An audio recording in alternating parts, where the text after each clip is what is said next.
Je vais introduire maintenant Alexandre Berkès, qui est un ami et collègue de l'Université de Montréal et qui va...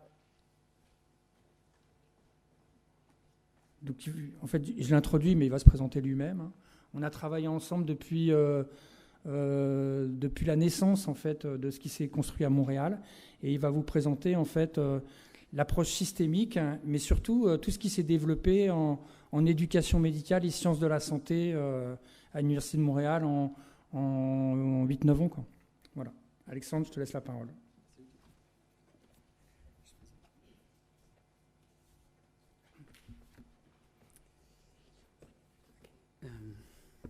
Bonjour à tous.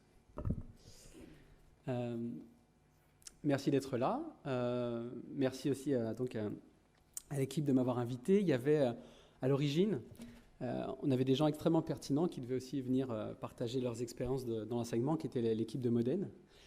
Donc je voudrais juste souligner au passage qu'il se passe beaucoup de choses en Europe et dans d'autres pays en termes d'implication des patients dans la formation initiale et continue des professionnels de la santé. À l'Université de Montréal, c'en est un cas parmi d'autres, avec des particularités, des intérêts que l'on communique, et que justement on communique bien. Et l'enjeu qu'il peut y avoir en communiquant bien sur ces enjeux-là, c'est qu'on ne voit pas nécessairement les autres initiatives qui sont pourtant tout aussi pertinentes, et dans certains cas plus avancées sur certains axes que d'autres. Et donc je voulais commencer par souligner le fait que j'entends beaucoup parler du modèle de Montréal, c'est une chose positive, parce que ça permet d'incarner un certain élan, mais il faut faire attention à ce que ça ne masque pas d'autres initiatives qui sont tout aussi, voire plus pertinentes dans beaucoup de cas, dont celle de Modène, dont la barrière linguistique des fois aide pas. C'est-à-dire on a des Italiens avec lesquels des fois l'anglais c'est plus complexe, et de ce fait-là, on a du mal à aller chercher cette réalité de leur type de dispositifs d'engagement qui sont extrêmement intéressantes. Donc ça, c'était la première chose. En gros, je vais partir directement là-dessus.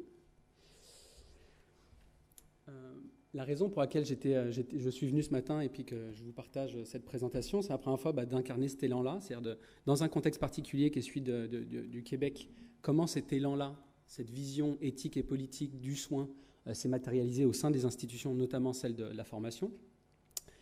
De vous partager cette réalité-là, essayer de la nommer le plus fidèlement possible de ce qui s'est passé là. Mais ensuite, surtout, l'intérêt, c'est que ça soit l'occasion, l'opportunité de questionner ces mêmes catégories-là, ces mêmes questions que je vais aborder dans votre contexte. Donc, vous avez un travail actif à faire qui est celui de s'approprier, de questionner dans vos propres contextes à vous, comment ça se déroule, vous, ces modes de participation, comment marche le co-leadership, comment vous formez, comment vous recrutez, ou sélectionnez, ou formez en formation continue les différents partenaires qui sont dedans, autant les cliniciens que les patients. Donc je veux juste vous dire que vous avez du boulot pendant ce travail-là, ce n'est pas juste une présentation que vous écoutez. Sinon, on se retrouve dans des cas que j'ai vus où on se disait à chaque fois, nous, on n'avance pas tant qu'il n'y a pas l'équipe de Montréal qui vient nous voir. Alors ça, c'est un des enjeux qui peut arriver. Donc, j'essaye tout de suite de le déconstruire dès l'entrée, c'est de dire l'objectif, c'est justement cette capacité. L'élan est déjà présent dans beaucoup d'endroits en France que j'ai pu voir cet été. Et donc, j'encourage les personnes à y aller sans attendre ce genre de contribution. Parce on est la même chose que dans le partenariat de soins, c'est qu'on pense que l'autre est plus sachant que nous. Donc on se dit on attend le sachant avant de pouvoir prendre des décisions éclairées d'adultes. Nous, on est encore dans l'adolescence et donc on attend les adultes pour venir nous dire comment ça fonctionne. Donc c'est dans ce contexte-là que je vous présente cette initiative. Donc, j'ai oublié de me présenter. Donc, je travaillais, d'ailleurs, il faut que j'apprenne à le dire au passé, je travaillais à la faculté de médecine de l'Université de Montréal et au CHUM de l'Université de Montréal, donc le CHU de l'Université de Montréal. J'ai quitté il y a 3 mois pour revenir en France pour des raisons familiales. Et je me suis occupé de la réforme du programme de médecine à l'Université de Montréal de 2010 à 2012. Et à partir de cette transformation du système de formation initiale des professionnels, on a pu commencer à intégrer avec Vincent Dumez et Luigi Flora des premiers patients dans la réforme du programme de médecine et dans les cours de collaboration interprofessionnelle, ce qui a permis, je vais vous montrer, de développer un curriculum complet de la première à la 11e année où des patients sont intégrés tout au long.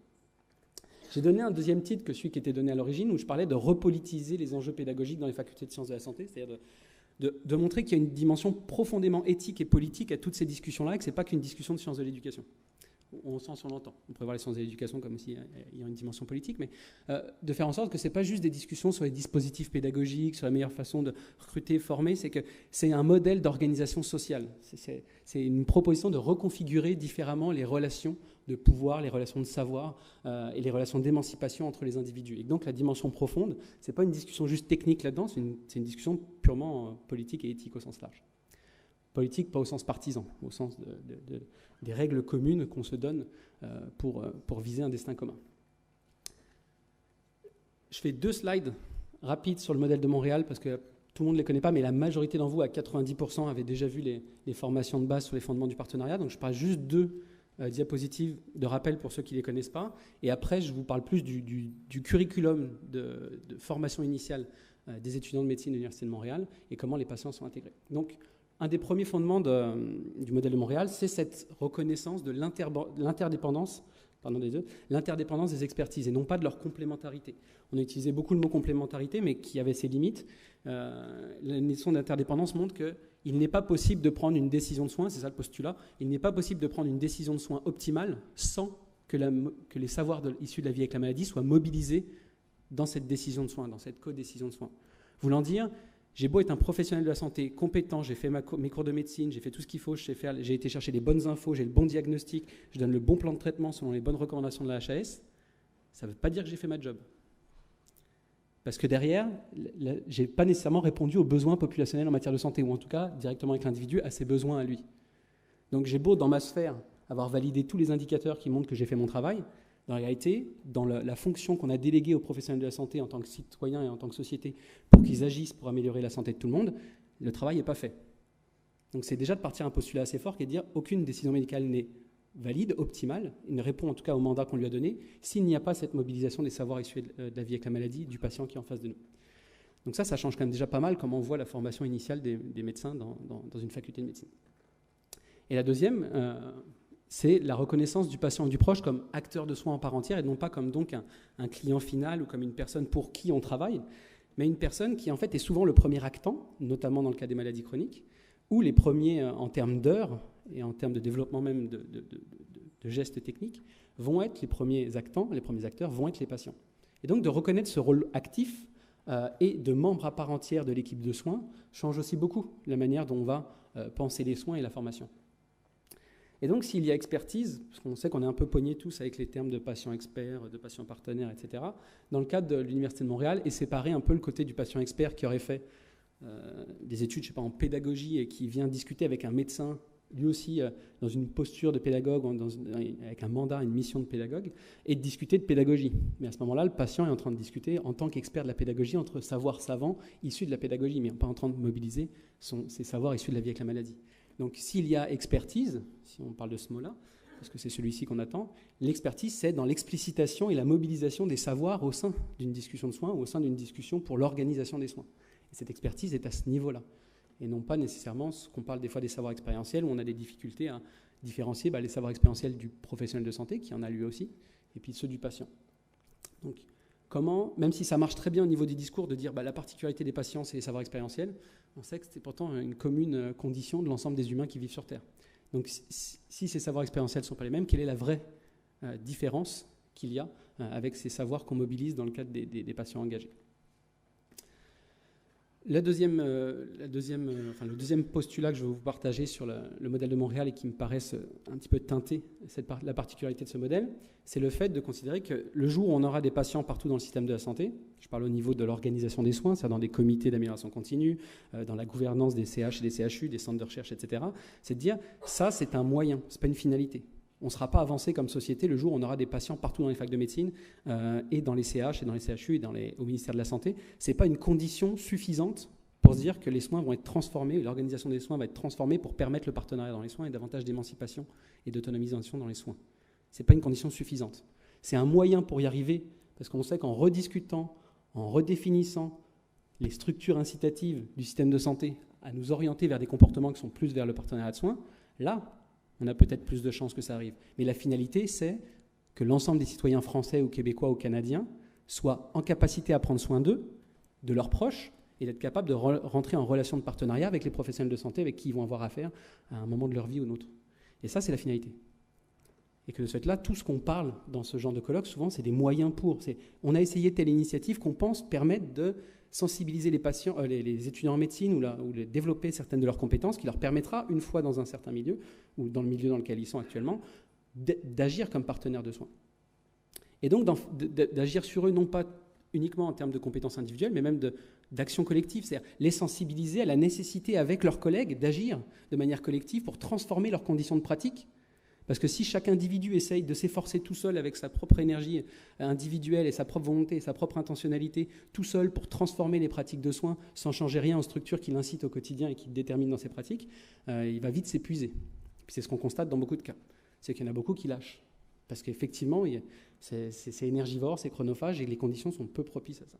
Donc le postulat de base du modèle de Montréal, c'est de dire n'importe quel professionnel de la santé qui serait dans de bonnes conditions agirait en partenariat de soins.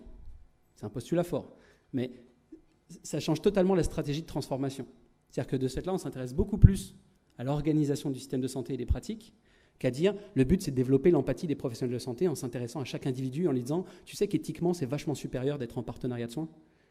C'est bien de le faire, mais c'est c'est encore plus individualisant, c'est encore plus surresponsabilisant dans des gens qui sont déjà pris dans des structures étouffantes. Donc si on rajoute ça, la seule chose qu'on a, c'est on va les braquer, parce qu'ils vont voir le truc qui leur paraît hyper inaccessible, et de se dire, non, moi j'abandonne ce combat-là, je vais le perdre d'avance, c'est fini. Donc il faut à la fois sensibiliser individuellement, mais surtout s'intéresser à comment on crée des conditions d'action collective et de transformation de ces structures-là. Donc autant on agit au niveau de ce qu'on appelle donc les patients partenaires qui vont être profils ressources, formateurs, chercheurs, qui agissent sur les structures en tant que telles, c'est à redéfinir l'écosystème de la santé pour permettre dans les soins l'émancipation et l'autonomisation, et pour permettre au niveau citoyen, au sens large, d'avoir des citoyens, comme je disais tout à l'heure, capables de prendre soin d'eux. Donc plus sur l'éducation populaire, citoyenne, travailler avec les ministères de l'éducation, etc. Donc ça, c'était les deux seuls rappels que je donnais. Donc la manière dont est nommé à gauche, en bas, c'est de dire socialiser les savoirs, c'est s'assurer qu'on ne délègue pas à une seule partie de la population ses compétences de soins, qu'ils ne sont pas les seuls porteurs de ces compétences de soins et de ces savoirs, et qu'on est capable de les décentraliser, de se les réapproprier en partie. Donc d'être capable de reprendre une partie de ce pouvoir de soigner et de cette légitimité du soin. Donc je vous donne l'exemple. Là, je vous lance sur la faculté de médecine de l'Université de Montréal et donc sur la matérialisation de cet élan que je vous ai présenté dans la fac. Au niveau gouvernance pure, donc l'objectif, c'est d'avoir des médecins compétents. Ce qu'on veut, ce n'est pas des médecins qui savent répéter comme des perroquets le discours du partenariat de soins. C'est facile, ils savent très bien faire ça. Ils sont très forts, c'est des gens tout à fait intelligents, brillants, et qui ont en général des stratégies de survie institutionnelle extrêmement puissantes s'ils sont là. Ce qui fait que comprendre qu'est-ce qu'il faut dire pour avoir une bonne note à l'examen, ça, c'est pas très compliqué. Donc l'objectif, c'est de se dire ce qu'on veut, l'objectif final, c'est d'avoir des médecins compétents. Et nous, on considère qu'un médecin compétent, si on se fie au CANMED, au référentiel de compétences canadien, c'est d'avoir des médecins partenaires de soins. C'est-à-dire des gens qui sont capables de ne pas s'épuiser tout seuls à prendre toutes les décisions par eux-mêmes pour l'autre personne qui est en face d'eux, mais d'avoir quelqu'un qui reconnaît les savoirs, l'expertise, les compétences des personnes en présence et qui sont capables de comprendre leur lien d'interdépendance avec eux et de mobiliser ça pour travailler en équipe sur une prise de décision plus optimale. Donc de comprendre qu'on va éviter de s'épuiser tout seul à vouloir faire tout ça de manière autonome. Et donc pour ça, à la fois il y a des patients ressources qui sont impliqués au conseil de la faculté, donc directement avec la doyenne et les autres directeurs de la faculté, le comité de programme de médecine de premier cycle, correspond au premier et deuxième cycle en France, et les comités de réforme de l'admission, mais aussi, comme on verra tout à l'heure, les comités de sélection, les comités de comment on évalue les étudiants qui sont en internat et qui viennent chez vous et qui devraient sortir du parcours parce qu'il commence à y avoir plusieurs plaintes ou plusieurs drapeaux rouges qui sont soulevés par leurs professionnels, et de se dire sur quels critères on peut considérer que ces gens-là, malgré le fait qu'ils ont fait 7 ou 8 ans de médecine, on devrait les retirer du parcours parce que ça devient des dangers pour la population. Voilà, les patients participent à ce genre de comité pour dire comment on va pouvoir réfléchir aux critères avec lesquels on pourrait vraiment expulser quelqu'un d'un programme malgré le fait qu'il ait fait 7 ans de médecine ou 8 ans et puis qu'il faut donc peut-être lui trouver des passerelles dans d'autres disciplines. Et c'est un travail qui est assez difficile et ingrat dans certains cas, parce qu'il faut assister à un comité de programme de médecine qui va durer 5 heures, j'en ai fait quelques-uns. C'est pas tout, la majorité, les 80% des personnes sont sur leur téléphone ou leur ordinateur à gérer leur courriel qu'ils n'ont pas eu le temps de la semaine, et pourtant, il va y avoir 10 minutes de la conversation hyper importante, où ce moment-là, on peut en profiter pour rentrer dedans, pour être capable de donner, de partager un questionnement, une manière de dire mais pourquoi on prend ça pour acquis, ça n'a pas de sens. Et de se dire que de ce fait-là, il faut être capable d'aller trouver des patients, les former pour assister à ce genre de comité extrêmement long, où la majorité des gens sont à moitié démobilisés autour, et où pourtant il va y avoir des questions cruciales sur l'organisation des études de médecine, et qu'il ne faut pas louper le 10 minutes d'attention, où il faut être hot, investi. Enfin, faut vraiment être... faut être sharp, comme on dit. Il faut être pointu, il faut être capable de donner la bonne contribution à ce moment-là. Comment on forme, comment on identifie les gens qui sont capables de faire ça, et puis comment on les forme, et puis comment on suit ça, et puis comment on évalue ça. C'est aussi complexe que ça. Nous, ça fait 8 ans qu'on est au comité de programme de médecine et qu'il y a 2 patients qui sont présents. Et c'est d'essayer d'apprendre à partir de ces expériences comment on peut identifier les personnes qui vont être capables de faire ça. Et ça change des choses. Des fois, c'est juste des discussions, mais c'est des discussions qui changent symboliquement les représentations. Quand Vincent, j'étais avec lui sur ce comité-là, et tout le comité s'intéresse pendant 4 heures à dire c'est quoi le médecin de demain, on le définit, voici la définition du médecin de demain, etc. etc. Et là, Vincent, il dit mais pourquoi vous travaillez à définir le médecin de demain? C'est le patient de demain qu'il faut connaître. Puis après, on se dira, c'est quoi le médecin qu'on a besoin pour répondre aux patients de demain? Mais si on passe 4 heures ou 2 ans de programme de réforme du programme de médecine à se dire c'est quoi le médecin de demain, c'est sûr que le patient réel, il va sembler inadapté à ce que nous, on a pensé du médecin qu'on aimerait être demain, et puis super hot, qui fait plein de trucs à droite à gauche. Puis après, on dit, c'est bizarre, nos médecins, ils trouvent ça fatigant de s'occuper de la diarrhée de madame machin, ils trouvent ça pas très intéressant. Bah oui, mais tu les as sélectionnés pour s'intéresser à que des cancers de stade 4 hyper stimulants et puis écrire 3 publications par semaine là-dessus. C'est sûr que la diarrhée ou les problèmes de tabagisme de telle ou telle personne, ça paraît moins excitant intellectuellement, je n'ai pas forcément les compétences pour ça, mais tu n'as pas formé ton monde pour ces problématiques-là. Cette contribution de Vincent qui vient juste dire dans la conversation au bout d'un moment, mais pourquoi depuis tout à l'heure on s'intéresse aux médecins de demain? C'est important, mais c'est une réponse à un problème de société. Donc on va déjà s'intéresser à dire, c'est quoi les conditions actuelles de santé de la population? Puis donc qu'est-ce qu'on a besoin comme compétences professionnelles pour répondre à ces enjeux-là? Donc c'est le genre de contribution qu'il peut y avoir dans ce genre de comité, puis qui ont des impacts de par le lieu où il se passe, là on parle pour vrai de ruissellement, mais là dans ce cas-là ça marche, et on a réellement ce ruissellement, l'impact pédagogique que va avoir ce genre de discussion est relativement important. Pour être capable d'ensuite faire l'ensemble des activités pédagogiques dans lesquelles on veut travailler en partenariat, on va se retrouver à devoir aller chercher un grand nombre de patients qui vont être capables de répondre ensuite à la commande. Et d'avoir à l'Université de Montréal 250 patients partenaires profil formateur dans chacune aujourd'hui des années du programme de médecine, de la première à la 11e année, et qui, à part une expérience historique très négative où on a une pétition des étudiants qui ont voté, qui ont fait une pétition auprès de la doyenne pour que l'ensemble des patients de la faculté dégagent, et qu'on ne veut plus de patients partenaires à la faculté de médecine parce que ça n'a rien à faire dans une faculté de médecine des patients. Donc on a un exemple historique que je pourrais vous parler à la pause si vous voulez. Mais sinon, depuis 9 ans, à part cet exemple-là, globalement, même plus que globalement, les formateurs comme les patients et les étudiants ont trouvé l'expérience assez positive avec des limites qu'on essaye d'intégrer dans l'amélioration, mais pour l'instant, ça fonctionne. Avec des endroits, par contre, juste pour vous dire, il y a des endroits où il faut aussi savoir arrêter notre implication des patients parce qu'on se rend compte que la valeur ajoutée, pour les patients comme pour les professionnels, n'est pas là. Et qu'en fait, par rapport aux efforts que ça demande en termes de préparation, d'accompagnement de l'activité, en fait, on regarde d'autres activités stratégiques et on dit, en fait, ce n'est pas l'activité la plus pertinente. On devrait peut-être aller sur l'autre qu'on nous propose actuellement, qui a l'air d'avoir un levier plus important dans la transformation des pratiques. Donc aussi, n'hésitez pas, au fur et à mesure où vous engagez des patients, de reconsidérer si c'est toujours... Il ne faut pas le faire par défaut et se dire, il faut en mettre partout dans tous les cours et puis c'est pertinent partout. C'est-à-dire dans lesquels c'est le plus pertinent et donc d'être capable de reconsidérer l'implication de certains patients dans certains dispositifs. Donc ce que ça permet, juste pour résumer sur la faculté de médecine, des patients qui participent à la sélection des étudiants en médecine. Donc par exemple, les étudiants sont mis dans des mises en situation où on évalue leurs compétences émotionnelles au sens large, et où donc il y a maintenant, à partir de l'année dernière, puis avant c'était plus en pilote, des patients qui participent à l'évaluation de la performance de l'étudiant dans cette mise en situation. Donner un exemple concret que je prends à chaque fois là-dessus, c'est en gros, vous avez un étudiant qui arrive, il est face à une actrice qui mime être sa sœur et qui dit « je suis enceinte ». En gros, j'ai 15 ans, je suis enceinte, vous avez 17-18 ans, et là vous êtes censé avoir une discussion avec et puis essayer on fait quoi ? On en parle aux parents, on n'en parle pas aux parents, comment on est capable déjà de gérer émotionnellement ce qui se passe, etc. Et les étudiants sont plongés dans 8 situations de ce genre-là, avec un jury qui est avec un médecin spécialiste, un médecin généraliste et un citoyen et un patient partenaire dans certains pilotes avant, et puis maintenant de manière obligatoire.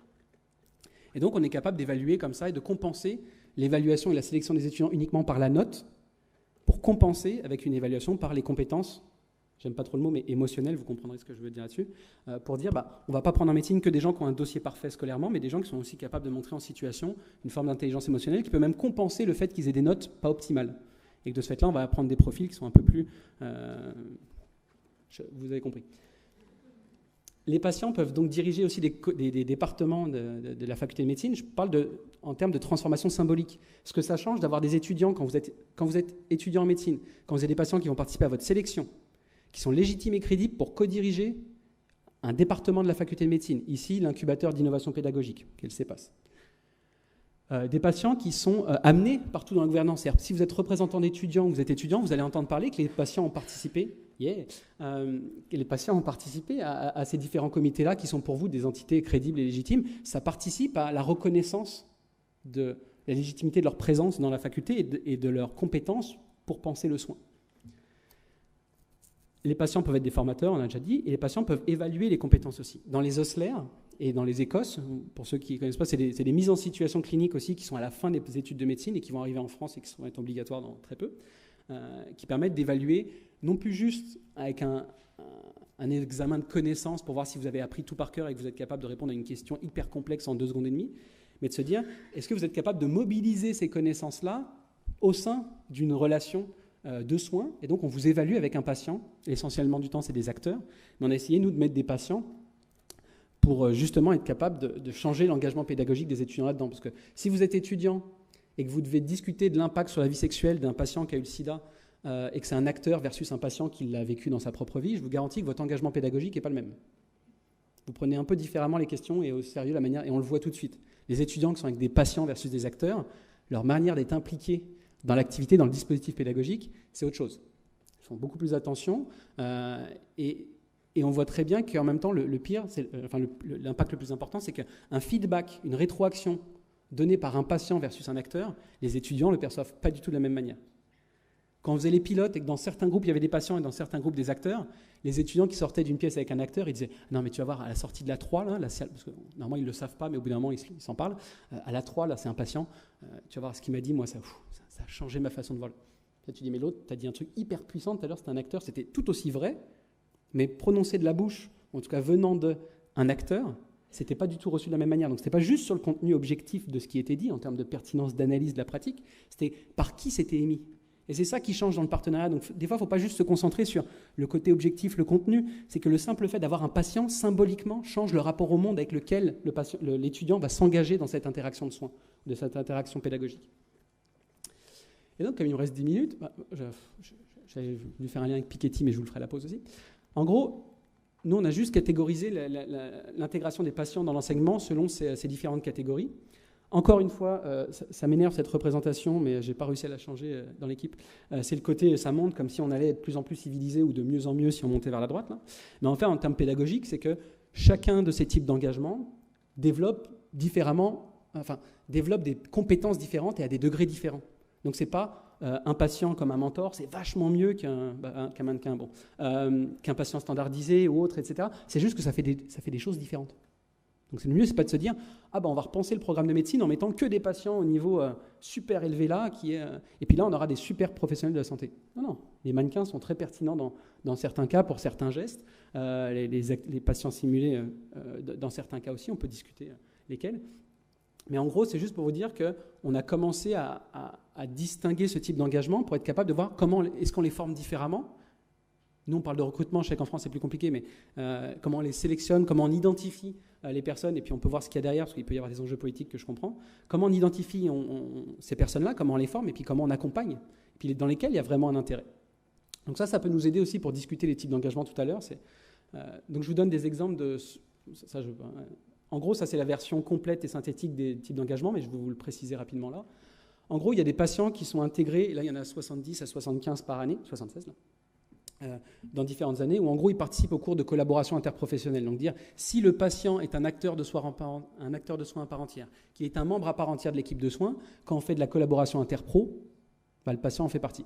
Donc dans les cours de collaboration interprofessionnelle, les patients partenaires profil formateur, participe à ces activités-là, co-anime les ateliers avec un professionnel de la santé.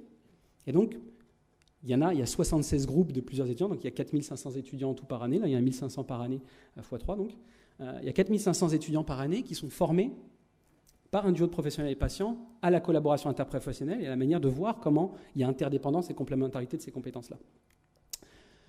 En éthique, il y a des cours au début, on s'est intégré même dans un cours de magistral où ce n'est pas du tout idéal pour rentrer, mais on a essayé de rentrer certains concepts qui permettaient par la suite, dans les années d'après, de travailler davantage au niveau de la pratique, dans un cours sur le pluralisme des valeurs, pour être capable de, surtout à Montréal, dans un milieu assez multiculturel, où il y a pas mal d'enjeux liés à la religion, à l'ethnie, enfin au rapport culturel du soin, le rapport à la mort, le rapport à la souffrance, qui sont assez différents, qu'on les essaye de les outiller pour être capable d'accueillir un tant soit peu cette différence-là. Pas nécessairement de la valider, on ne leur demande pas d'être d'accord, on leur demande juste de travailler à développer les compétences pour agir comme professionnel face à quelqu'un qui a des considérations différentes sur la vie, la mort, la place de la religion, la place d'un homme ou une femme qui les soigne, etc.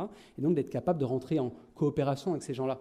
Et on ne leur demande pas d'adhérer à ces valeurs-là, on leur demande d'être capable de comprendre qu'en tant que citoyen faisant partie d'une communauté, on doit être capable de prendre soin des autres dans ces différentes situations-là. Des cours assez intéressants, notamment sur qu'on a pu faire au bout de 6 ou 7 ans, de les nommer comme ça. Il y a un cours qui s'appelle « Pouvoir et sarrau blanc », c'est-à-dire « Pouvoir et blouse blanche », en gros. D'être capable de dire, c'est quoi la fonction performative et symbolique de porter une blouse blanche? Qu'est-ce que ça a? Comment ça change l'interaction avec les patients, avec les proches, etc. On n'aurait pas pu nommer ça la première année « Pouvoir et blouse blanche ». On l'a pu au bout de 6 ans, quand la culture avait commencé à changer, qu'on pouvait nommer, sans que ça soit vu comme une menace, ce genre d'éléments critiques. Et en gros, l'essentiel, un des vecteurs principaux du développement de l'engagement des patients à l'Université de Montréal, ça a été l'éthique clinique. Comme c'est une obligation réglementaire d'agrément des facultés de médecine de développer la compétence à agir dans des situations humaines complexes chez les professionnels, les cours d'éthique, notamment d'éthique clinique, c'est-à-dire de l'éthique moins conceptuelle mais plus appliquée à des cas concrets en clinique, a été le vecteur principal du développement du partenariat à Montréal. C'est-à-dire qu'en gros, le partenariat s'est développé non pas parce qu'on a poussé juste le partenariat pour le partenariat, c'est qu'on a identifié quels étaient les développements pédagogiques qui pouvaient être vecteurs de cette complexification de la manière de voir le soin et de voir les relations humaines. Et l'éthique en était un. Le moment où on a des étudiants qui viennent nous partager, merci Luigi, qui viennent nous partager les enjeux qu'ils rencontrent dans le milieu clinique, dans 80% des cas, c'est des enjeux relationnels, plus que des enjeux techniques de maîtrise du diagnostic ou de maîtrise du nom des médicaments ou de quoi que ce soit. C'est des enjeux relationnels.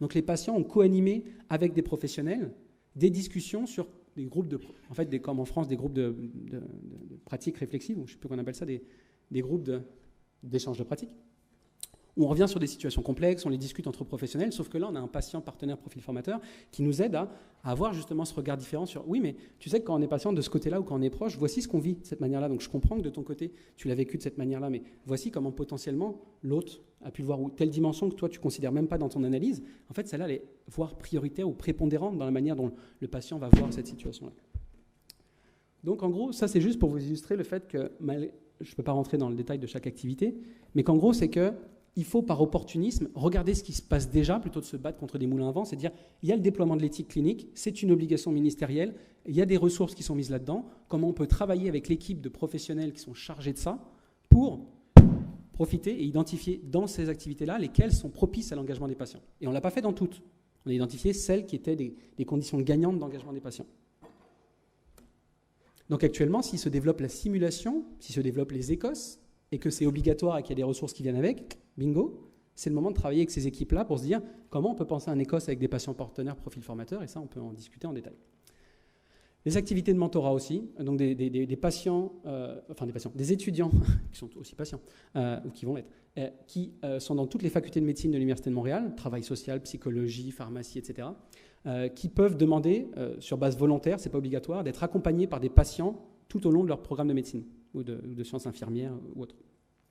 Et que de ce fait-là, ils sont capables de discuter ce qui habituellement, ils ne peuvent pas discuter avec leurs collègues avec qui ils sont en compétition, leur père ou leur patron, comme on dit au Canada, avec qui les évalue, mais discuter avec des personnes moins menaçantes pédagogiquement, donc qui ne participent pas à leur évaluation directe, dans leur évaluation de compétences et leur validation de leur diplôme, et qui peuvent quand même les aider à mieux comprendre le positionnement qu'ils peuvent avoir comme je ne sais jamais comment faire quand je dois rentrer dans la chambre d'un patient. J'ai toujours l'air un peu con, je frappe, mais en même temps je rentre tout de suite après, je vois que mon patron il fait ça, mais ça me paraît inadéquat.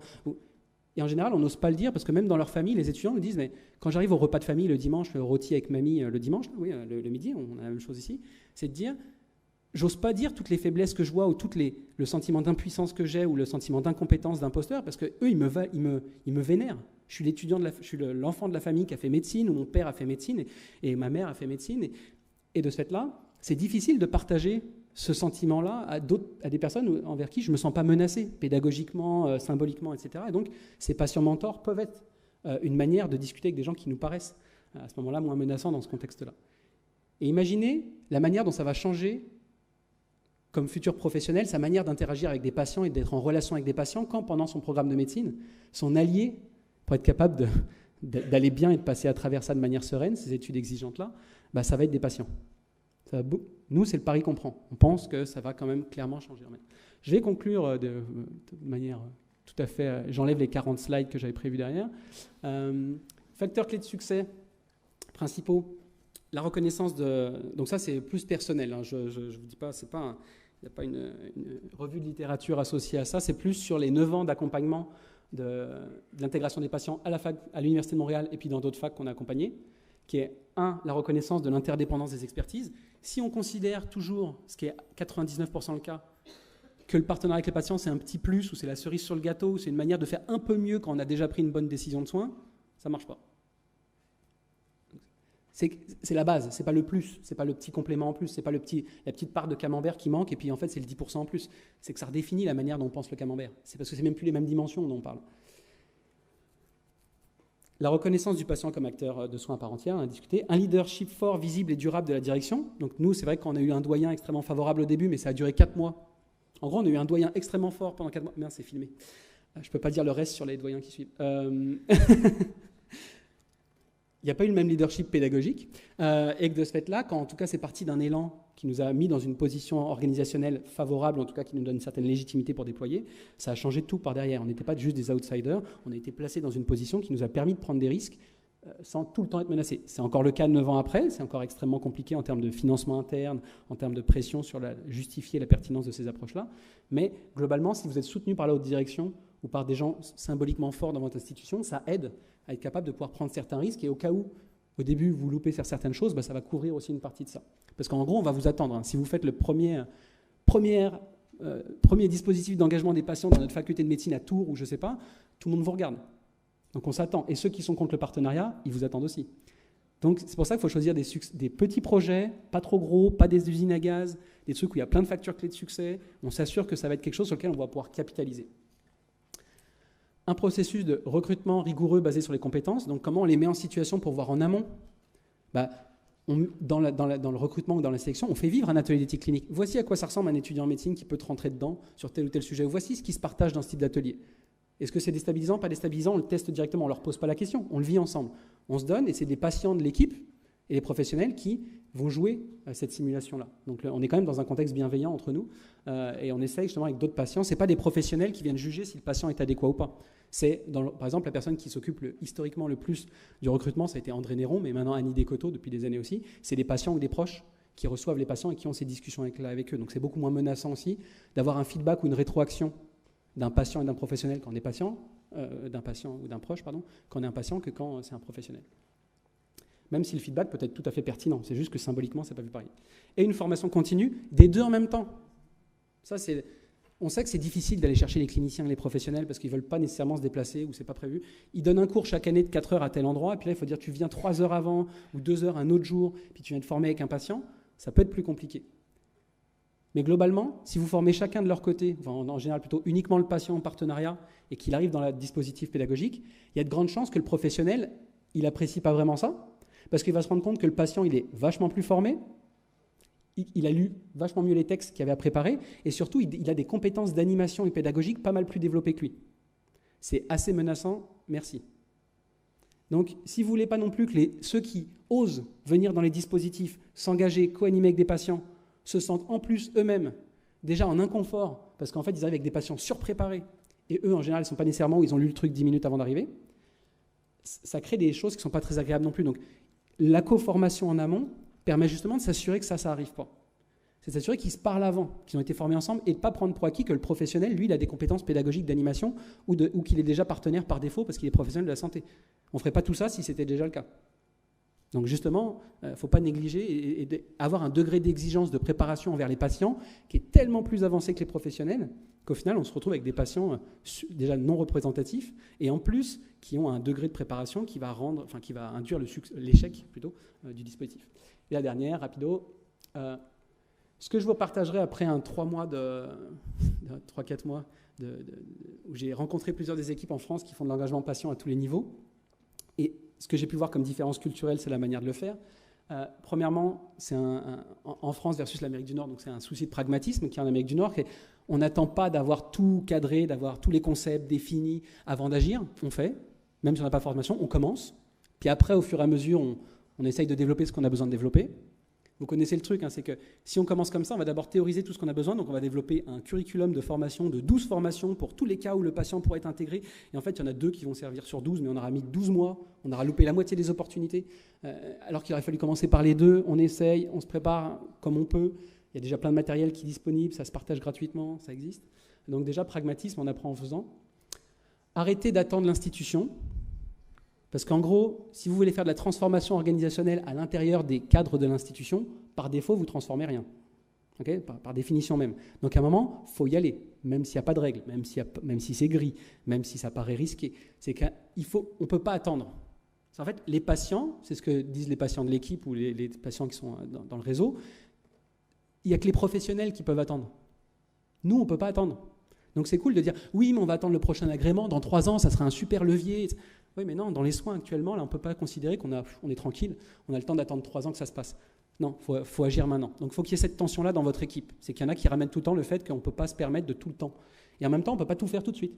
Donc comment il y a cette tension à l'intérieur de l'organisation qui dit, à la fois, il faut juste pas se poser tranquillement, agir, et vous pouvez faire des choses à côté. Qu'est-ce qui vous empêche d'aller envoyer un courriel aux représentants des étudiants, de l'internat, de dire on se prend un café et on teste un groupe de pratiques réflexives ou d'échange de pratiques avec des patients formateurs. En dehors de la formation, ceux qui veulent, il n'y a rien. On essaye, on tente, on regarde ce que ça donne. Au lieu de faire un pilote intérieur où tous les comités de l'organisation ont dit qu'ils étaient d'accord, que tout est calé, on teste d'abord. On peut faire plein de choses. Des étudiants, il y en a plein qui cherchent des réponses à l'absence de sens ou à l'absurdité des pratiques qu'ils voient dans les soins. Il y en a plein des acteurs, des professionnels qui veulent essayer différemment, il y en a plein. Comment on travaille avec eux pour essayer des choses à côté ? Et puis après, une fois qu'on est capable de voir comment ça fonctionne, on s'ajuste. Là, on prend moins de risques à l'intérieur quand on le fait réellement. Être vigilant quant à la symétrie d'exigence, je vous l'ai déjà dit. Alors, renforcer le co, alors ça c'est le point le plus important pour moi, c'est de dire le partenariat patient, ce n'est pas le pays des bisounours. Ce qu'on veut, c'est pas que chacun intègre en disant, quand le professionnel commence à faire, il essaye de filtrer son propre point de vue biomédical sur certaines pratiques en se disant, oui, mais comme je suis en partenariat, il ne faut pas que je dise ça à l'autre patient. Vous êtes déjà dans une position paternaliste. On ne vous demande pas de vous autoréguler, on vous demande de rentrer de manière bienveillante dans une confrontation des points de vue. Rentrez dedans, exprimez pleinement, parce que si vous ne le dites pas pleinement, on ne se prépare pas adéquatement aux 90% de professionnels qui ne sont pas dans l'état dans lequel vous êtes et qui, eux, ne sont pas en autorégulation sur ce genre de mode avec les patients. Donc, en fait, la co-construction, c'est créer les conditions dans lesquelles on peut se dire vraiment ce qu'on pense pour vrai, sans que ça soit vu comme une menace. Qu'on comprenne qu'on a un destin commun, qu'on a un chemin commun, et que de ce fait-là, il faut se rentrer dedans sans être perçu comme une attaque personnelle ou envers les professionnels de la santé ou quoi. Il faut laisser les conditions de la pleine expression. Je finis le dernier, parce que Luigi va m'en... je reviens là-dessus. Le dernier, donc travail argumentatif. Je ne ferai pas le 6e. Développer des stratégies de déconstruction de l'argumentaire des principales idées reçues. Faites un petit document Word ou quoi que ce soit où vous partagez les exemples, les histoires, les récits qui permettent de revenir aux trucs qui reviennent en permanence sur « oui, mais quand on va avoir des patients, c'est plus risqué. Oui, quand on va avoir des patients, ça va coûter cher. » Il y a plein d'arguments super pertinents, hyper efficaces qui permettent de déconstruire ça dans une rencontre où là, vous avez 10 minutes pour intervenir face au doyen. Là, il ne faut pas vous louper. Donc, on peut mutualiser ces stratégies-là. On est là justement dans un bateau commun. Comment on peut nous se partager sur un Google Doc ou ce genre de choses, ces histoires communes, ces arguments communs qui nous aident à créer les conditions où on peut parler pour vrai de partenariat. Merci beaucoup.